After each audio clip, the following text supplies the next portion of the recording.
grandmother is at the end. She's suffering, and she's confused and restless. So obviously I haven't seen your grandmother in person, and I don't know the extent of the confusion and restlessness that you describe her having in that video, and a hospice nurse really should assess her to make sure that everything is going okay. But I want to take a moment to talk about actual suffering versus the perception of suffering when a person is dying. Because so many times I've been with families who see their dying person doing things that are perfectly normal, but because they weren't expecting them, they find them to be really scary and they think that the person is suffering.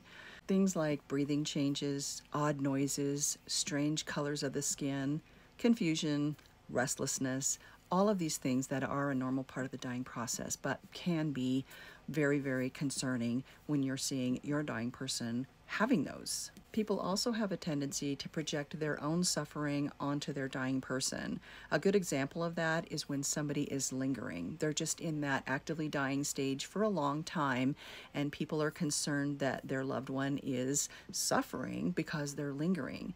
And I always say, lingering does not equal suffering for the person. They're going to die when they're ready to die. In the meantime, as long as they're comfortable, everything is okay. But for the people who are waiting for their person to die, it's a very, very uncomfortable place to be. And therefore, they start to feel like that person is suffering when it's actually them who are suffering.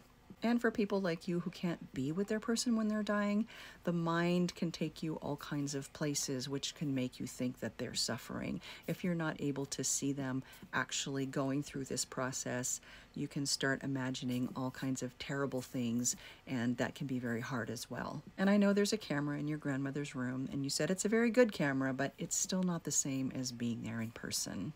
Confusion and restlessness are normal at the end of life.